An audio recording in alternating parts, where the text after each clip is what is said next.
चुनाव स्टार्ट होने वाले, वही माहौल गर्म हो चुका है। विपक्ष पार्टी किसान आंदोलन के सपोर्ट में आ रही है। तो कोरोना तो नजर आ ही नहीं रहा होगा, यूपी में चुनाव आ रहे हैं तो, है ना।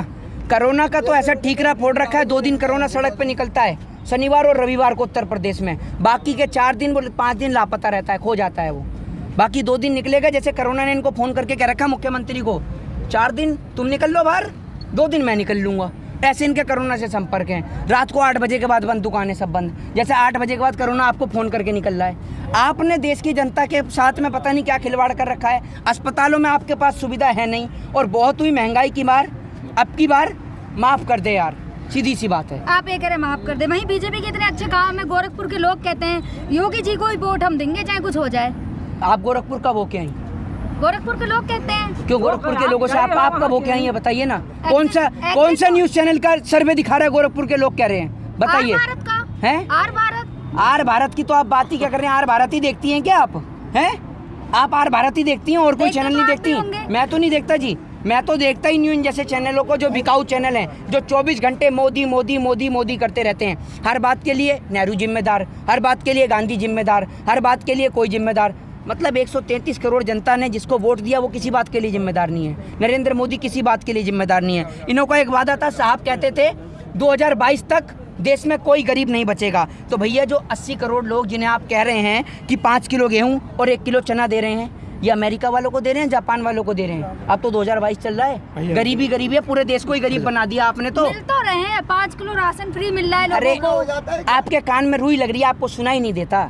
मैंने क्या बोला है? मोदी जी ने बोला था 2022 तक देश में कोई गरीब नहीं बचेगा। ठीक है, अब तो 2022 आ गया और एक और इनकी सरकार कह रही है कि हम 80 करोड़ परिवार को 5 किलो गेहूं और 1 किलो चना दे रहे हैं। तो ये कौन से गरीबों को दे रहे हैं आप? जब 2022 आ गया आपने कहा कोई गरीब ही नहीं बचा। पूरे देश को इन लोगों ने गरीब बना दिया, पूरे देश को सड़क पे ला दिया, किसान को सड़क पे ला दिया, देश के युवाओं को सड़क पे ला दिया। अब किसको सड़क पे लाना बाकी है आपको? सड़क पे अब आने की बारी है देश के अंदर देश के नेताओं की। और देश की जनता, देश की 133 करोड़ जनता अपने वोट से, अपने लोकतांत्रिक अधिकार से इनको सड़क पे लाने का काम करेगी। बीजेपी के कुछ नुमाइंदे ये कहते हैं यूपी में कोई काम नहीं छोड़ा जो किया जाए। ये बता दीजिए, बीजेपी के जो नुमाइंदे कह रहे हैं ना, उन नुमाइंदों को आप समझाइए। नुमाइंदे नहीं, वो नमूने हैं। उन नमूनों को आप समझाइए कि यूपी में आप ये बताइए कि काम ही क्या किया है, नाम बदलने के अलावा। 100 नंबर को 112 कर दिया। वो भी तो काम है ना, नाम बदलने भी तो काम है। काम है तो आपका नाम बदल दूं? ये आप एक काम करिए ना, आप सारा काम छोड़ दीजिए। सुबह आप अपने पापा से रोज उठ के यूँ कहते करिए आपका नाम ही बदल दें। वही काम है, खाने कमाने की तो कोई जरूरत है ही नहीं, नाम ही बदलते रहो फिर, है नहीं है? यही काम करवा दें पूरे देश में, सीएम से, प्रधानमंत्री से। अब वोट इसी नाम पे मांगा जाएगा कि किसने ज्यादा नाम बदले। नाम बदलने का, सुनिए, नाम बदलने का इतना ही शौक था तो पंडित बन जाते आप, नामकरण ही करते रहते। बताइए ना, नाम बदलना काम है तो। गड्ढा मुक्त सड़कें दे दी हैं आपको। गड्ढा मुक्त सड़कें नहीं, गड्ढे में ही सड़कें दे दी हैं। सड़कें तो नजर ही नहीं आती, गड्ढे ही गड्ढे नजर आते हैं। अब पहले ये था बनारस जाने के लिए आप ये समझिए गाड़ी की, बाइक की जरूरत पड़ती थी। अब बनारस जाने के लिए नाव की जरूरत है। 4 पानी की बाल्टी गिर जाए तो बाढ़ आ जाती है बनारस में। ये है मोदी जी की स्मार्ट सिटी, आप जाकर देखिए। भाई मोदी जी बनारस में गए थे रैली में, उन्होंने कहा फिर गंगा माँ ने मुझे बुलाया है। आपको कोई नहीं बुला रहा, कोई नहीं बुला रहा आपको देश में। आप तो माफ़ कर दीजिए, कभी कहते हैं माँ गंगा बुला रही हैं, कभी कहते हैं माँ जमुना बुला रही हैं, कभी माँ गोदावरी बुला रही हैं, कभी माँ सरस्वती बुला रही हैं। आपको कोई नहीं बुला रहा। आपको गुजरात में बहन जसोदा बुला रही हैं, आप वहाँ जाइए। कोई नहीं बुला रहा आपको देश में। पर्सनल कमेंट कैसे कर सकते हैं? किस पे? प्रधानमंत्री जी। आप जब देश के किसान पे पर्सनल कमेंट कर रहे हैं, आतंकवादी हैं, ये टेररिस्ट हैं, ये मवाली हैं, आपका एक बताइए इन्होंने कहाँ हमला करा?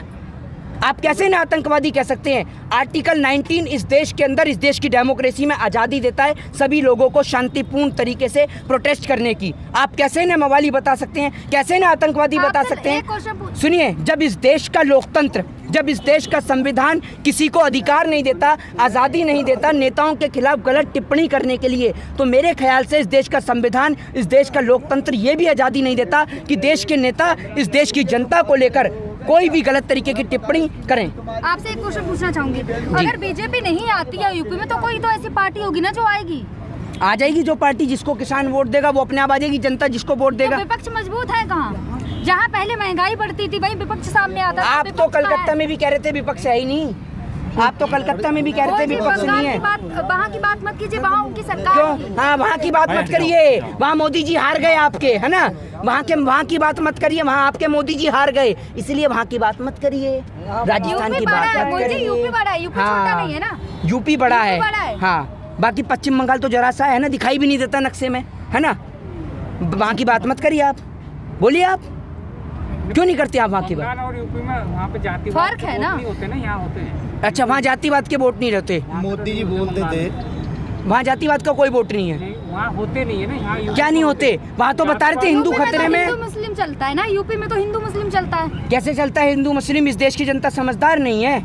इस देश की जनता बखूबी और बतौर रूप से समझ चुकी है कि इस देश के नेता आपको और हमें लड़ाने का काम करते हैं हिंदू और मुस्लिम के नाम पे। बाकी इनकी पार्टी में नेता मुस्लिम भी हैं, इनकी पार्टी के नेताओं को दामाद भी मुस्लिम चाहिए, बाकी देश को हिंदू और मुस्लिम के नाम पर लड़ाने का काम करते हैं। आपको क्या लगता है इस बार यूपी चुनाव के मुद्दे क्या होंगे? यूपी चुनाव के मुद्दे बस यही होंगे, किसानों का मुद्दा होगा। बाकी उत्तर प्रदेश के मुख्यमंत्री डिसाइड कर लें कि गोरखपुर रहना है या वापस मठ में जाना चाहेंगे, यही मुद्दा है। किसानी है यूपी चुनाव का, और मुद्दे नहीं है। विकास नहीं चाहिए आपको, शिक्षा कौन सा विकास तो जब करेंगे जब खाने को रोटी होगी देश में, जब अनाज उगाने वाला सड़क पे, तो विकास कहाँ से करेंगे?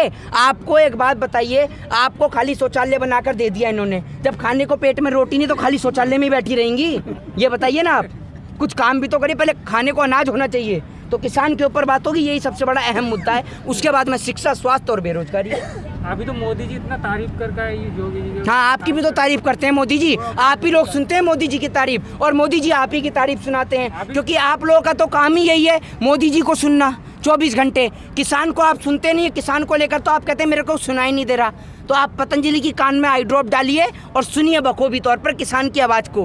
आँख से आपको दिखाई नहीं देता किसान बैठा हुआ? अभी इतने उद्घाटन करके आए मोदी जी। हाँ, मुझे दिखाई नहीं देता ना, क्योंकि मैंने पतंजलि की आई ड्रॉप नहीं डाली, आपने डाली है पतंजलि की आई ड्रॉप, तभी आपकी भी 1.25 से पूरी 2 आँख हो गई। मुझे तो दिखाई नहीं दे रहा, किसान बैठो, हमें तो दिखाई नहीं। हम किसान के पक्ष में बोल रहे हैं तो आप तो हमें अंधा साबित करेंगे ही नहीं। मतलब आपको दिखा, वो इतने उद्घाटन करके आए, अभी इतने कौन सा उद्घाटन कर रहे हैं? वहाँ मोदी जी अभी गए बनारस, कितने सारे उद्घाटन करके आए। मोदी जी ने जो वो उद्घाटन करके आए हैं बनारस में, जो वो उन्होंने स्टेडियम बनाया, एक बात बताइए, वो स्टेडियम से गरीब जनता को क्या फ़ायदा?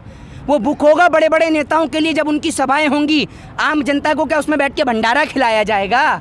ये ऐसे पहले भंडारा बांटते हैं और उसके बाद में डोंगे का भी पैसा वसूलते हैं, ये हिसाब है इनका। विकास ही तो हो रहा है, मंत्रिमंडल बदल रहा है, विकास ही हो रहा है ना। काय का विकास हो रहा है? क्या भला हो रहा है? अरे भैया, इनके विकास की आड़ में उत्तर प्रदेश में 1 करोड़ से ज्यादा विकास पैदा हो गए, लेकिन इन भाजपा वालों का विकास नजर नहीं आया। कहाँ है विकास, समझ रहे हैं? और उत्तर प्रदेश के मुख्यमंत्री का बस नहीं चल रहा, वरना ये क्या करें, सभी ये घोषणा कर दें उत्तर प्रदेश में जितने भी बच्चे पैदा होंगे उनका नाम विकास ही धरा जाएगा। फिर जहाँ देख लो हर घर में विकास ही दिखेगा आपको, हर घर में विकास। उन्होंने कानून भी लाया, जनसंख्या नियंत्रण का कानून भी तो लाए हैं। जनसंख्या नियंत्रण का कानून भी तो आ गया। जनसंख्या नियंत्रण कानून पे आपके पास क्या स्टडी है?